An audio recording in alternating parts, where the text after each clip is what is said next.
लोगों को अस्थि मज्जा अथवा बोन मैरो के बारे में बताएंगे। तो पूरी जानकारी के लिए मेरा पूरा वीडियो लास्ट तक देखिए। चलिए शुरू करते हैं।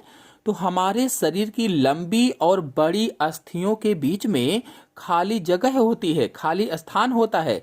इसी खाली जगह अथवा गुहा को अस्थि मज्जा या बोन मैरो कहा जाता है। मतलब हमारे शरीर की जो लंबी लंबी सी हड्डियां होती हैं, बड़ी वाली जो हड्डियां होती हैं, उन हड्डियों के बीच में गुहा होती है, या उसी गुहा को खाली स्थान भी आप कह सकते हैं। उसी गुहा को अस्थि मज्जा या उसी खाली स्थान को अस्थि मज्जा कहा जाता है।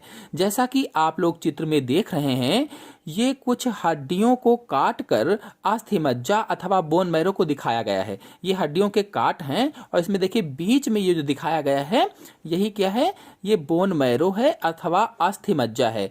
तो ये अस्थि मज्जा अथवा बोन मैरो बड़ी या लंबी हड्डियों के बीच में, बड़ी हैवर्सियन जो कैनाल्स होती हैं उनके बीच में जो स्पंजी हड्डियां होती हैं, उनकी कगारों के बीच में पाई जाती है। क्या? तो अस्थि मज्जा पाई जाती है या बोन मैरो पाई जाती है। अथवा हम यह भी कह सकते हैं कि अस्थि मज्जा अथवा बोन मैरो एक विशेष प्रकार का गूदे के समान, जैसे गूदा होता है, आपको चित्र में दिख भी रहा है, गूदे के समान मुलायम ऊतक होता है। अस्थि मज्जा क्या है या बोन मैरो क्या होता है? एक विशेष प्रकार का गूदे के समान मुलायम ऊतक होता है जो हड्डियों के बीच में पाया जाता है। और किन हड्डियों के बीच में? बड़ी बड़ी सी जो हड्डियां होती हैं, लंबी सी जो हड्डियां होती हैं, उन हड्डियों के बीच में पाया जाता है। मतलब अस्थि मज्जा या बोन मैरो एक स्पेशल टिश्यू है जो गूदे जैसा होता है या गूदे जैसा मुलायम होता है और हड्डियों के अंदर पाया जाता है। बच्चों में बोन मैरो अधिकांशतः हड्डियों के केंद्र में पाया जाता है। जो बच्चे होते हैं, चिल्ड्रंस होते हैं, उनमें जो बोन मैरो होता है ये अधिकतर हड्डियों के बीच में पाया जाता है। लेकिन वयस्कों में, जो बड़े होते हैं, वयस्कों में बोन मैरो पसलियों, स्टर्नम, श्रोणि मेखला यानी कूल्हे की हड्डी, पीठ की हड्डी में पाया जाता है। पीठ की हड्डी यानी जो कशेरुक दंड होता है उसमें पाया जाता है। अस्थि मज्जा अथवा बोन मैरो से ही रक्त कोशिकाओं का उत्पादन होता है, यानी इसी से खून बनता है, ब्लड का निर्माण होता है। बोन मैरो रक्त कोशिकाओं का उत्पादन करने वाली स्टेम कोशिकाओं से भरी होती है। यानी बोन मैरो स्टेम सेल का बना होता है। जो बोन मैरो है ये किस सेल्स का बना होता है, किन कोशिकाओं का बना होता है? तो स्टेम सेल का बना होता है या स्टेम कोशिकाओं का बना होता है। और ये स्टेम सेल्स अथवा कोशिकाएं हमारे रक्त अथवा खून की 3 प्रकार की कोशिकाओं का निर्माण करती हैं। यानी यही स्टेम सेल किसका निर्माण करती हैं? हमारे खून का निर्माण करती हैं। और खून में 3 प्रकार की कोशिकाएं पाई जाती हैं। कौन कौन सी? लाल रक्त कोशिकाएं अथवा लाल रुधिराणु इन्हें कहा जाता है। रेड ब्लड कार्पस बोलते हैं, आरबीसी शॉर्टकट में कहा जाता है।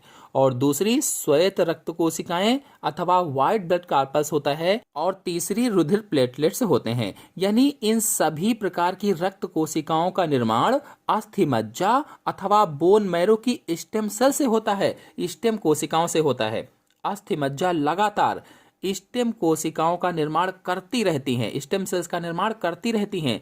और ये स्टेम सेल्स हमारे शरीर की जरूरत के अनुसार अलग अलग तरह की सेल्स अथवा कोशिकाओं को बनाती हैं। जो स्टेम सेल होती हैं ये अलग अलग प्रकार की सेल्स का निर्माण करती हैं, अलग अलग तरीके की कोशिकाओं का निर्माण करती हैं, या कह लीजिए कि कई तरीके की कोशिकाओं का निर्माण करती हैं। कौन? जो अस्थि मज्जा में स्टेम सेल पाई जाती हैं। ये अस्थि मज्जा मुख्य रूप से 2 प्रकार की होती है, लाल अस्थि मज्जा और पीली अस्थि मज्जा। लाल अस्थि मज्जा को अंग्रेजी में रेड बोन मैरो कहा जाता है, रेड बोन मैरो। और पीली अस्थि मज्जा को येलो बोन मैरो कहा जाता है।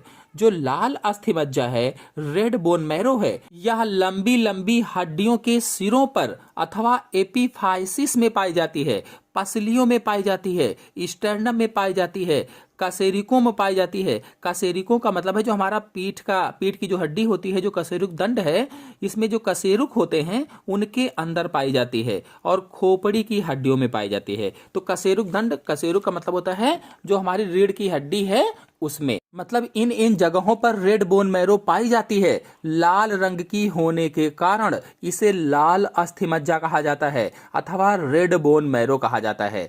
वयस्क में यह रुधिर कणिकाओं का निर्माण करती है, ब्लड सेल्स का निर्माण करती है अथवा खून बनाने का कार्य करती है। फिर दूसरे प्रकार की अस्थिमज्जा है या बोन मैरो है पीत अस्थिमज्जा अथवा येलो बोन मैरो। तो पीत अस्थिमज्जा मुख्य रूप से वसा कोशिकाओं की बनी होती है। जो पीत अस्थिमज्जा है, येलो बोन मैरो है, ये मेनली किसकी बनी होती है? फैट सेल्स की बनी होती है, वसा कोशिकाओं की बनी होती है और लंबी अस्थियों की सॉफ्ट में पाई जाती है। लंबी हड्डियों की जो सॉफ्ट होती है उसमें पाई जाती है। मतलब जो लंबी लंबी हड्डियां होती हैं उनके बीच में खाली जगह होती है, उसे गुहा कहा जाता है या गुहा कह सकते हैं। और उसी गुहा में पीत अस्थिमज्जा अथवा येलो बोन मैरो भारी रहती है या येलो बोन मैरो पाई जाती है।